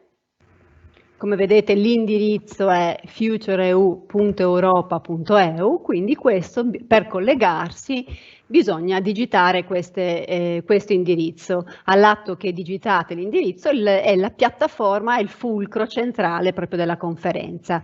Cos'è questa piattaforma? È una piattaforma che permette proprio di essere interattivi, di dare voce ai cittadini che vogliono partecipare. Come possono partecipare? Attraverso lo strumento, quindi ci sono 3 modi di intervenire, vedete che è possibile partecipare, condividere le idee e organizzare quindi un evento come abbiamo fatto come centro di documentazione europea. In alto potete vedere ovviamente il proposito quindi della conferenza, i temi principali e anche la carta dove diciamo il codice etico per partecipare, cioè ovviamente rispettare la parola di tutti e rispettare ovviamente i valori quindi di discussione civili europei. Dopo vedete che in calce abbiamo gli argomenti, nel senso che c'è una lista di temi dibattito, quelli principali proprio della Commissione europea e anche una possibilità di altre idee, quindi praticamente è possibile veramente parlare e proporre su tutte le tipologie di argomento, discutere e interagire con tutte le persone che vogliono quindi proporre degli argomenti o degli eventi. Quindi si può partecipare a un evento come il nostro, vedete che cliccando su partecipa a un evento, ecco che la connessione ci aiuta, c'è una mappa interattiva proprio dove si può fisicamente vedere, come vedere anche il nostro evento che io ho postato e vedere quali eventi ci sono all'interno e possibilmente vedere, accetto i cookies, tutti gli eventi in corso e partecipare agli eventi. È possibile, vedete altresì tutti gli eventi che sono in toto e poi cliccare sull'evento, vedete che ovviamente gli eventi sono proposti nella lingua, in tutte le lingue della comunità dell'Unione Europea, è possibile anche tradurre perché è multilingue tutti diciamo gli eventi ovviamente nelle lingue che non possiamo comprendere. Torniamo alla pagina principale, quindi è possibile condividere le idee, quindi postare delle idee sui vari argomenti o seguire gli argomenti, vedete che è possibile seguire gli argomenti, accedere, quindi seguire o postare argomenti o proporre degli eventi, è necessario loggarsi semplicemente accedendo con un account che si crea facilmente con un'email e una password. È possibile altresì, vediamo, sempre partendo dalla pagina, organizzare un evento.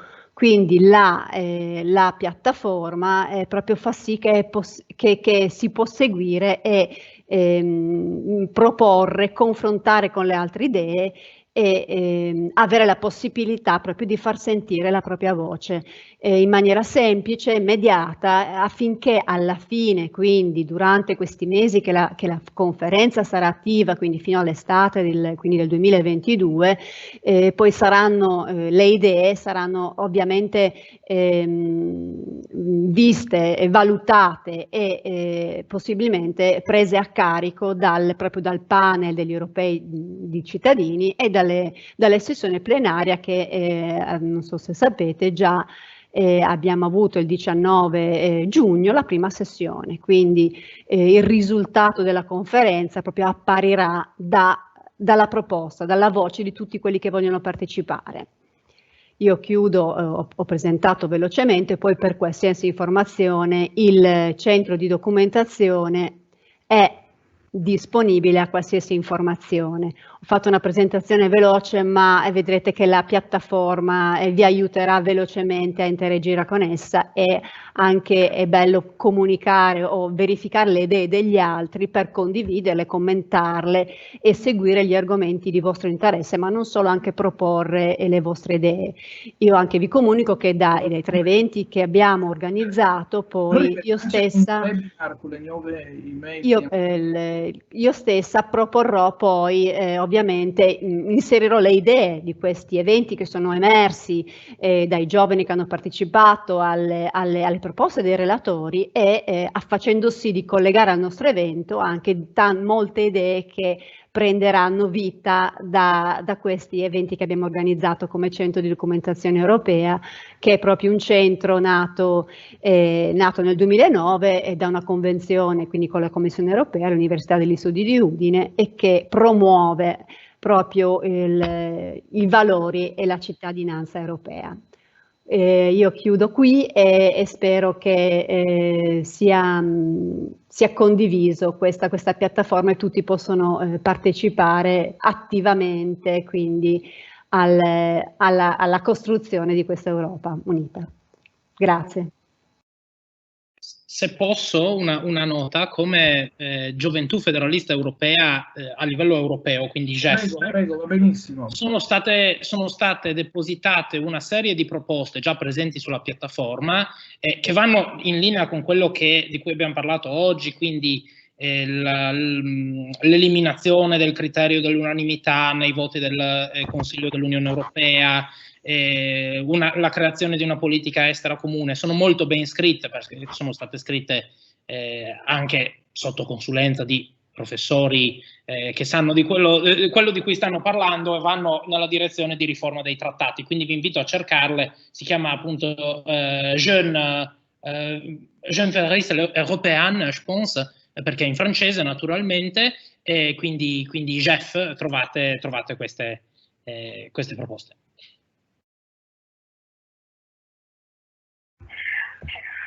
Bene, grazie a Joshua.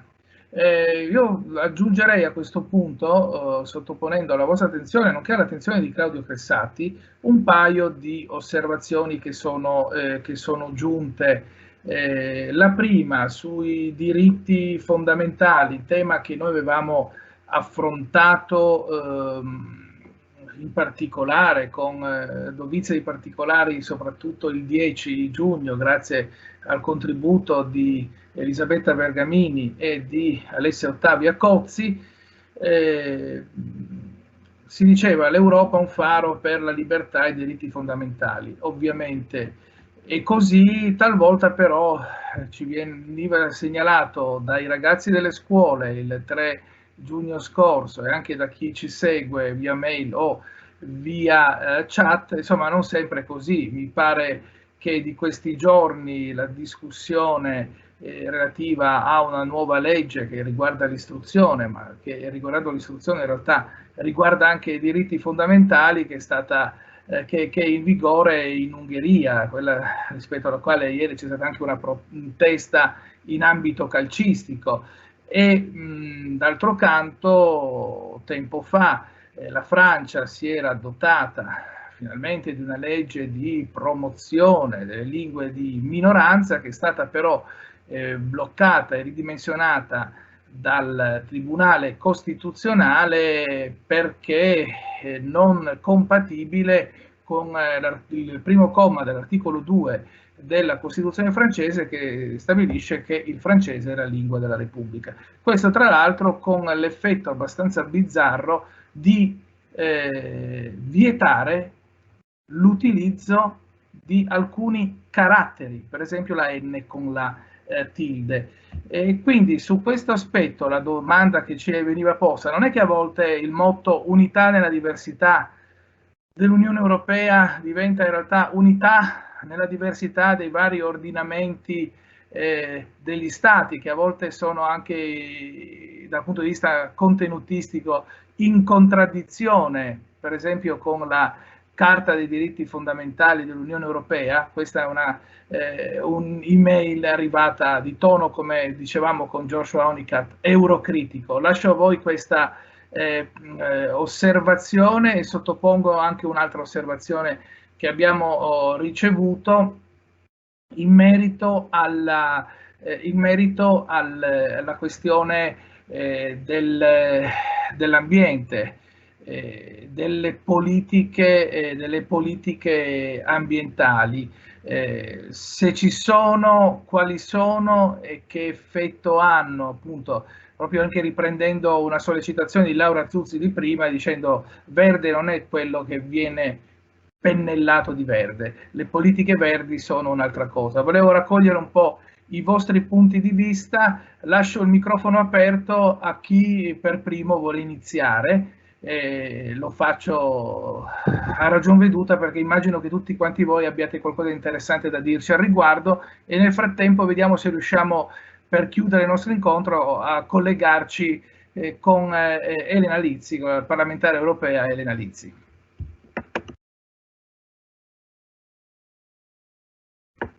Diciamo, ho ceduto la parola a chi se la prende, nessuno ha il coraggio di prendersela, la attribuisco allora io un attimo a Claudio Cressati per cominciare. Grazie Marco. Ma le due domande sono molto calzanti, ma ci riportano direttamente a quello che è emerso negli interventi dei nostri relatori, ovvero sia la necessità di rivedere l'impianto istituzionale dell'Unione Europea. Il problema della diversità degli ordinamenti, di quello che qualcuno sta chiamando pluralismo costituzionale, per intendere con questa espressione il fatto che le costituzioni e gli ordinamenti degli Stati membri vanno, tra virgolette, ognuno per conto proprio, ripropone il tema dell'impianto istituzionale dell'Unione, che a mio avviso deve tendere verso un approdo federale, perché soltanto con una chiarezza su il livello di competenza affidato all'Unione e quello che residua agli Stati membri è possibile dipanare la questione dell'incrocio delle competenze. È chiaro che se l'Unione non ha le competenze fondamentali che in uno Stato federale spettano a livello centrale, e cioè la politica estera, la politica di difesa, le grandi scelte di politica economica, una fiscalità federale, è chiaro che non avrà gli strumenti per mettere a sistema l'intero complesso delle statualità europee, che saranno sempre suscettibili di appunto debordare a seconda della condizione politica dei vari e delle fasi politiche dei vari stati. Dobbiamo sempre tenere presente che chi ha il potere oggi può non esserlo domani e viceversa, ovvero sia stati che oggi sono, tra virgolette, euroscettici, ieri magari non lo erano e potrebbero non esserlo domani e viceversa. Ciò che è importante è avere come diceva Jean Monnet, non si può far conto solo sulla buona volontà dei politici e magari dei politici attuali, perché poi i politici, anche i migliori, passano e ciò che restano sono le istituzioni. Di conseguenza dobbiamo dotare l'Unione Europea di una struttura istituzionale che abbia la possibilità di reggere a cambiamenti nell'opinione pubblica, emergere in questo o in quello stato di forze politiche che debordano rispetto alle competenze e agli interessi comuni. Di conseguenza rivisitare in chiave federale le istituzioni europee è qualcosa di fondamentale. Da questo punto di vista, per esempio, anche la politica ambientale è una cartina di tornasole. Sappiamo benissimo che l'ambiente non conosce confini, sia in termini positivi che in termini negativi. L'inquinamento non si ferma, dell'aria, dell'acqua e di tutto il resto, non si ferma ai confini nazionali. Una politica ambientale seria non può che essere una politica europea.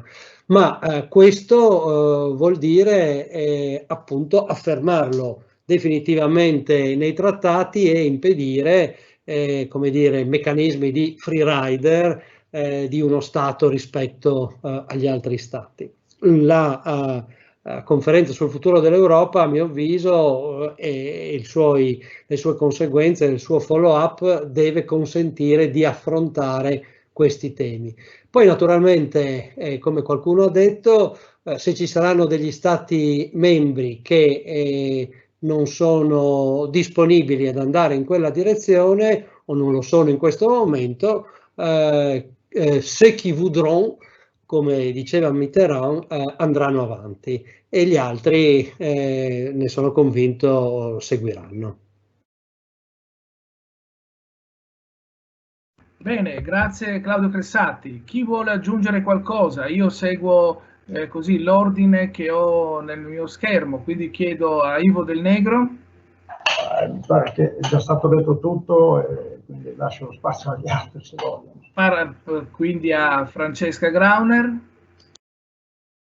Sì, rispetto anche alla prima domanda, sicuramente è vero che non sempre tutti i valori fondamentali su cui è fondata l'Unione vengono rispettati. Penso per esempio al tema dell'uguaglianza, e adesso quella domanda mi ha fatto anche venire in mente la recente approvazione della legge anti-LGBTQI+ in Ungheria, che diciamo permette di vietare la pubblicazione o anche censurare libri che trattano questi argomenti riguardanti l'omosessualità e anche vietare la visione addirittura di film e di serie TV con la scusa che si vuole proteggere i minorenni. Ovviamente sì, non è la prima volta che in paesi come l'Ungheria, o mi viene da pensare in generale soprattutto ai paesi Visegrad, quindi oltre all'Ungheria anche la Polonia, la Repubblica Ceca e la Slovacchia siano diciamo un po' contro questi diritti fondamentali che dovrebbero essere garantiti a tutti, e secondo me, proprio come avevo accennato prima, è proprio per questo motivo che bisognerebbe fare ancora più informazione tra i cittadini, portare più consapevolezza, proprio per far capire che bisogna combattere queste discriminazioni che sono all'ordine del giorno sicuramente.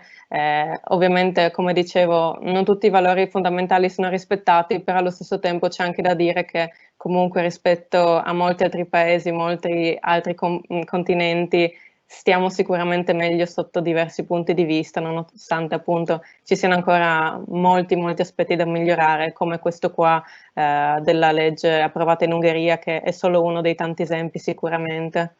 Adesso poi lascerei la parola a qualcun altro se vuole fare un intervento. Grazie. Bene, la parola o a Nicolas o a Joshua, le nostre due punte del Movimento Federalista Europeo, sulle questioni che abbiamo toccato adesso in fase conclusiva per rilanciare appunto anche proposte operative e acquisire, accogliere e sviluppare le sollecitazioni che ci sono arrivate via mail e via chat. No, certo, quanto diceva il professor Cressatti secondo me è estremamente interessante. Io ho la fortuna di essere anche cittadino degli Stati Uniti d'America, nonché un giorno cittadino degli Stati Uniti d'Europa, per cui un certo tipo di federalismo l'ho conosciuto anche sulla mia pelle, avendoci anche vissuto. Il pluralismo che ci può essere anche all'interno di stati federati, è semplice pensarlo in relazione agli Stati Uniti d'America, appunto, ci sono norme molto diverse tra stati diversi su cose che non sono di competenza federale, però appunto come diceva molto bene il professor Cressatti e come crede anche il Movimento Federalista Europeo, alla federazione, cioè al livello di governo più alto, vanno appunto date delle competenze molto chiare e va appunto deciso quali siano le competenze appunto federali. Come diceva Nicolas prima, al momento le istituzioni dell'Unione Europea di fatto hanno una sovranità che è garantita dagli stati, cioè sono gli stati membri a enforce, come si dice in italiano, a dare seguito alle decisioni prese a livello dell'Unione Europea, per cui non gode di una sovranità vera e propria. La Federazione Europea ha bisogno di appunto una sovranità e Questa è una posizione più mia personale che del movimento federalista. Secondo me l'Unione federale, gli Stati Uniti d'Europa, a livello federale dovrà avere relativamente poche competenze, ma estremamente chiare. Come si diceva prima, politica estera, un livello di fiscalità comune e la capacità appunto di tutelare l'ambiente, che appunto non ha confini né in Europa né sul pianeta, ma moltissime altre competenze devono essere assolutamente in mano agli Stati, e non è un problema che gli Stati federati abbiano anche delle contraddizioni, cioè delle divergenze a livello normativo tra loro, qualora vi sia un livello federale che garantisce un minimo livello. Anzi, si è visto più volte, anche sotto per esempio la presidenza Trump, quanto può essere utile che gli Stati federati con le loro corti abbiano un'opinione dissenziente rispetto anche a livello federale, per poter fare in modo che vi sia una democrazia esercitata a più livelli. Questo è l'essenza del federalismo, una democrazia multilivello. Io poi sarei anche per un'autonomia appunto regionale, per cui un federalismo tripartito, se pensiamo a come sarebbe la Germania per esempio all'interno di una federazione europea, sarebbe una federazione di land, e quindi uno Stato federale all'interno di una federazione, 3 livelli di sovranità che garantiscono il cittadino in maniera triplice. Questo naturalmente vale anche poi per i diritti. Se l'Europa avesse l'Europa nel senso delle istituzioni dell'Unione Europea avessero davvero la forza federale di tenere alti i diritti degli individui in Ungheria o in Polonia, eventualmente anche scagliandosi contro i governi ungheresi e polacchi nei loro stessi tribunali, per esempio, come può fare il governo federale degli Stati Uniti d'America, per appunto tutelare dei diritti che l'Europa riconosce come universali e che eventualmente magari il governo ungherese no, e noi saremo già in una situazione migliore, perché a questo punto gli individui polacchi, ungheresi, per non dirne altri, potrebbero sapere che c'è un potere federale che li tutela, cosa che peraltro in questo momento in qualche modo molti amministratori locali delle grandi capitali, penso a Budapest, penso a Varsavia, stanno chiedendo di fatto all'Unione Europea: boicottate i governi nazionali dei nostri paesi, date direttamente fondi e aiuti al Consiglio Comunale di Varsavia, al Consiglio Comunale di Budapest, l'associazione dei sindaci non allineati con il governo di Orbán. Insomma, sono tutte prospettive che in un'ottica federale sarebbero in qualche modo risolte e migliori. Abbiamo bisogno della federazione europea e appunto l'Europa non cade dal cielo. Bene, grazie anche per questa ulteriore riflessione proposta da Joshua Onikat del Movimento Federalista Europeo. Dicevamo, ci segue già da un po' l'onorevole Enela Lizzi, eurodeputata friulana, con cui stavamo cercando di collegarci utilizzando la piattaforma Teams, ma sembra che ci sia qualche problema. Adesso in maniera un po' anarco-primitivista, utilizzando il vecchio telefono, io cercherò di farvi sentire la sua voce. Intanto le dico benvenuta al nostro incontro e vediamo se ci sente e se ci risponde. Grazie a voi, vi sento bene, vi ho sentiti non proprio tutto l'appuntamento, tutta la discussione, ma vi ho sentiti per una buona ora. Mi scuso, ma purtroppo gli strumenti informatici del Parlamento Europeo non consentono di scaricare qualsiasi o tante applicazioni, quindi è un po' selettivo e quindi vi ho sentiti come uditrice, come spettatrice, però per intervenire dobbiamo usare per ora questo strumento. Spero che voi mi sentiate. Sì, sentiamo. Pare di sì. Benissimo, allora non ci vediamo ma almeno ci sentiamo. All'onorevole Lizzi chiedo, dal punto di vista del Parlamento Europeo e di un'eurodeputata friulana, che aspettative dobbiamo avere dalla conferenza sul futuro dell'Europa? Io, sapete, faccio parte di quelli un po' critici, non scettici, ma critici sì, ma non tanto critici nei confronti dell'istituzione in sé, quanto della narrazione che dell'istituzione è stata fatta per troppi decenni.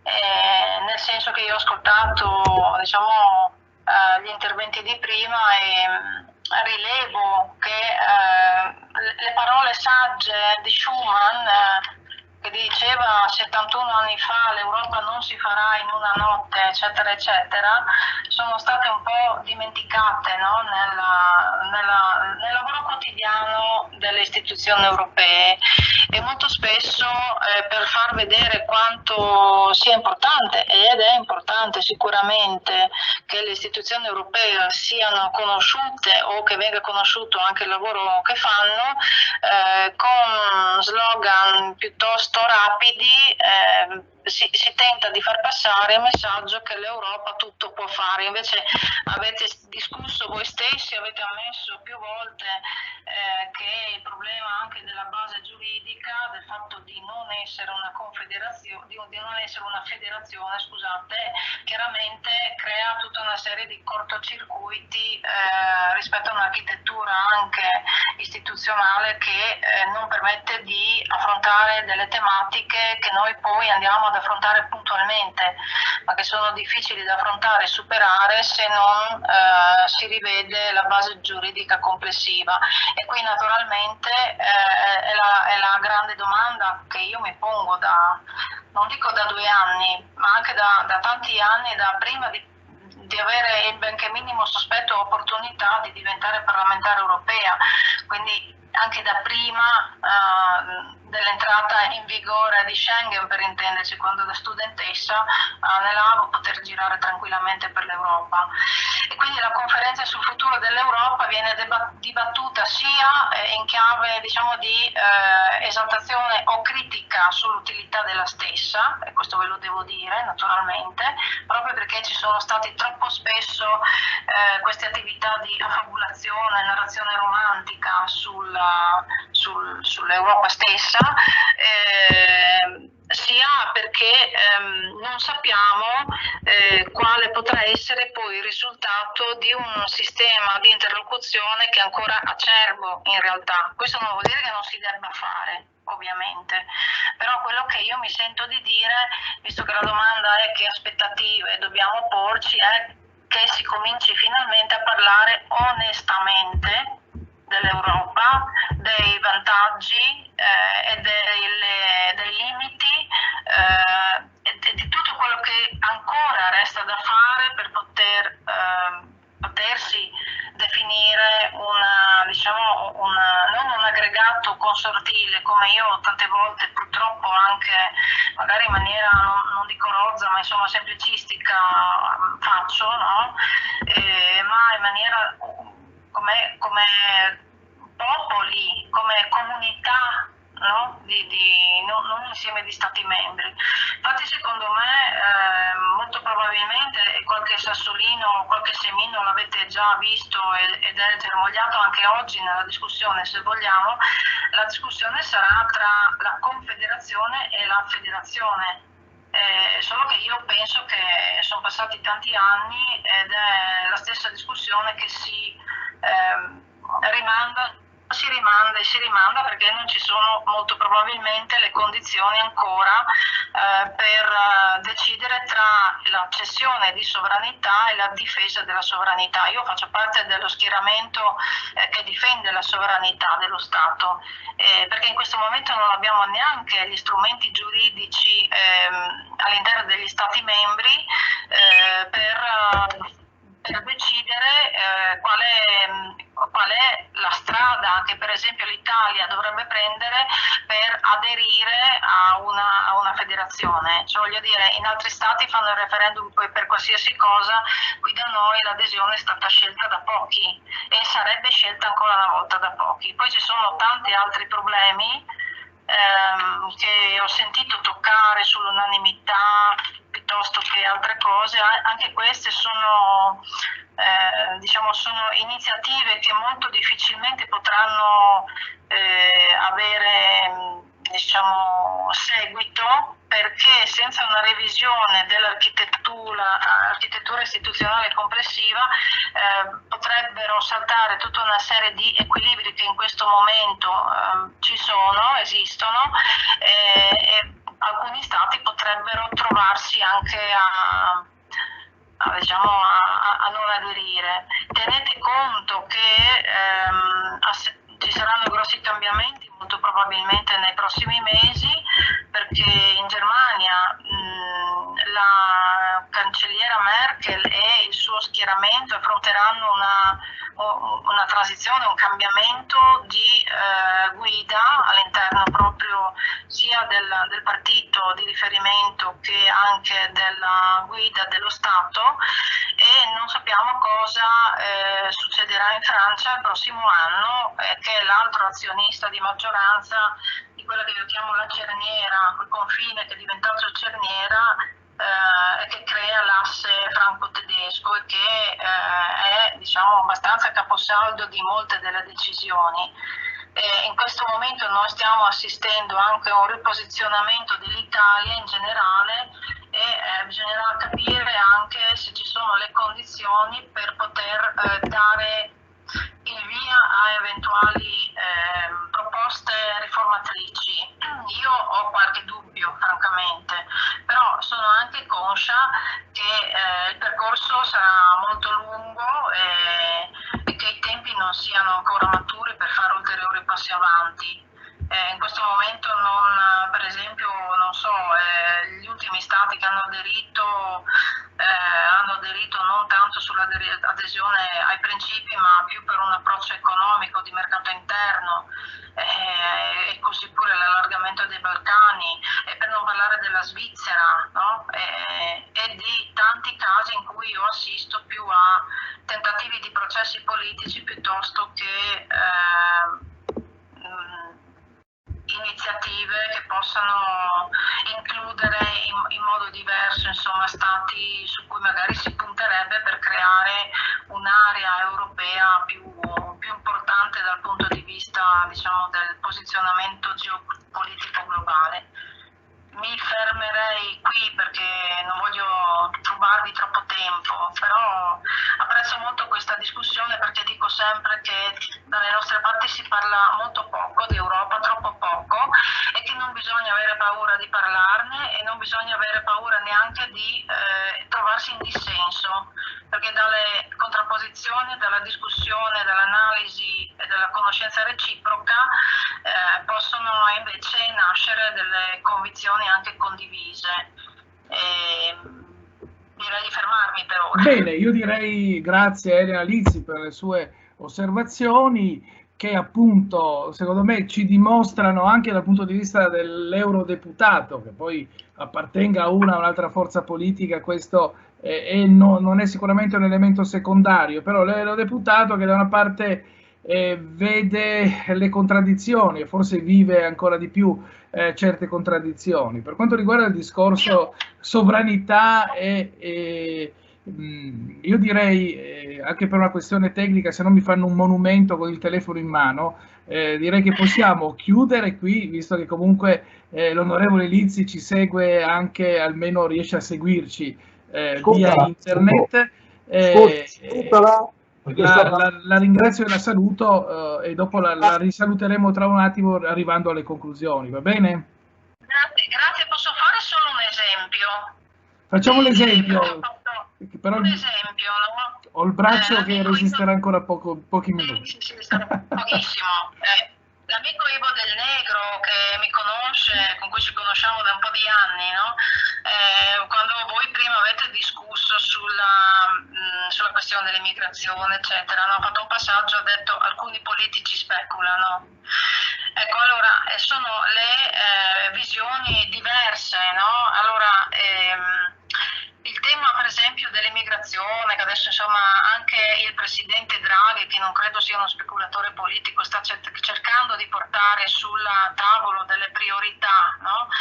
È un tema puntuale, che però è enorme, è grande e che deve essere affrontato con serietà e non con le solite fiabe. Quindi il tema della rotta balcanica è importante, il tema della rotta mediterranea è importante. Benissimo. E anche il tema del fatto che gli stati europei non vogliono andare incontro agli stati di primo approdo importante. Discuterne e denunciare il problema non vuol dire speculare. Queste sono anche le modalità con cui si discute in Italia, che è diverso dalle modalità con cui si discute negli altri stati politicamente sulle questioni. Allora, era un esempio. da moderatore dico perfetto, ringrazio anche per questa precisazione, aggiungo solo un fatto, che se ci sono degli stati che si oppongono agli stati del nord che si oppongono agli stati del sud è perché vogliono far valere il proprio particolare, la propria sovranità e il proprio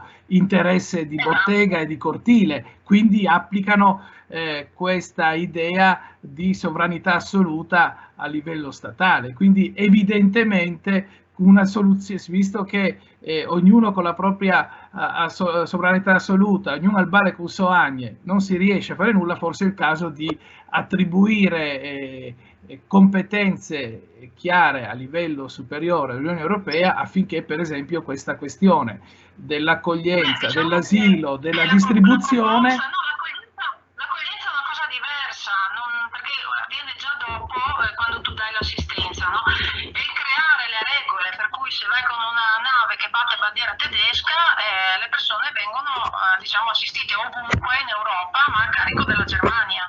Questo intendo io, no? Piuttosto che dell'Italia, del Portogallo, potete fare qualsiasi esempio. Normalmente però molte navi battono bandiera panamense. Come la mettiamo con le navi che battono bandiera panamense? Però voglio dire, questa... Ok, ma no, anche, in realtà appunto sulla bandiera delle navi diciamo, si apre un dibattito che va al di là del nostro discorso. Comunque secondo me è interessante... Sì, sì, sì, ho capito. Discutiamo sul criterio. Perfetto. Non dobbiamo aver paura di discutere. Infatti. Dobbiamo trovare una soluzione, questo è. Benissimo, infatti io direi che questa discussione è interessante. Io aggiungerei il riferimento all'articolo 11 della Costituzione della Repubblica Italiana, che ricorda che l'Italia ripudia la guerra come strumento di offesa alla libertà degli altri popoli e come mezzo di risoluzione delle controversie internazionali. Consente, in condizioni di parità con altri Stati, alle limitazioni di sovranità necessarie ad un ordinamento che assicuri la pace e la giustizia tra le nazioni. Promuove e favorisce le organizzazioni internazionali rivolte a tale scopo. Forse già nel 46-47 l'Assemblea Costituente sapeva che forse bisognava cedere quote di sovranità, probabilmente piuttosto che farsele prendere è meglio cederle in maniera consapevole ed efficace, a un livello europeo da una parte e possiamo anche dire a un livello substatale, territoriale dall'altra, perché anche su questo probabilmente la conferenza sul futuro dell'Europa, almeno nell'ambito degli incontri che abbiamo fatto, delle sollecitazioni che abbiamo ricevuto, dovrebbe discutere. Però io credo che questo argomento, ringraziando ancora l'onorevole Elena Lizzi per la sua partecipazione, siamo riusciti almeno a sentirla, tra l'altro mettendo in discussione la gerarchia non delle fonti né giuridiche né storiche, ma la gerarchia delle tecnologie della comunicazione utilizzando un banale telefono. Io credo che avremo occasione di risentirci, di ridiscutere anche nell'ambito di iniziative realizzate forse proprio anche con il Centro di Documentazione Europea Guido Comessati dell'Università di Udine, e intanto io do appuntamento all'onorevole Lizzi lunedì mattina su Radio Onde Furlane per parlare di queste questioni all'interno del programma Europe in Divigny. Grazie, arrivederci. Grazie. E quindi insomma la questione è viva e vegeta, e live and kicking si direbbe in inglese. Lascio per le ultime osservazioni la parola a Claudio Cressati. Ci abbiamo messo più tempo del previsto, ma perché probabilmente con tante voci e tante cose da dire e anche ogni tanto qualche piccolo problema tecnico abbiamo dovuto appunto utilizzare più tempo del previsto, però credo che ne sia valsa la pena perché sono uscite diverse cose interessanti. La parola ancora a Claudio Cressati per una conclusione di questa nostra maratona al caldo del 24 giugno per questo terzo incontro nell'ambito dell'iniziativa promossa dal Centro di Documentazione Europea Guido Comessati e dalla cooperativa Informazione Friulana con il sostegno della rappresentanza in Italia della Commissione Europea, dedicato alla conferenza sul futuro dell'Europa. Grazie Marco, la mia sarà una conclusione molto breve perché l'affresco che è stato tracciato e, come abbiamo visto, ricco di spunti, anche di punti di vista diversi, e non abbiamo certo la pretesa di chiudere qui un dibattito che invece si apre per i cittadini europei, si apre per le istituzioni europee. Di conseguenza, grazie a tutti coloro che hanno accettato di essere qui a dibattere con noi, grazie a coloro che ci hanno seguito, hanno posto anche delle domande, e un appuntamento fin d'ora appunto a lunedì prossimo, quando ci sarà l'ultima trasmissione radiofonica del progetto, ma anche alle future iniziative che il Centro di Documentazione Europea Guido Comissati dell'Università di Udine organizzerà nei prossimi mesi. Grazie. Mi unisco al ringraziamento, grazie Sarduc, buona Leppa, Duncan, grazie, arrivederci, buona Europa e buon futuro dell'Europa a tutti.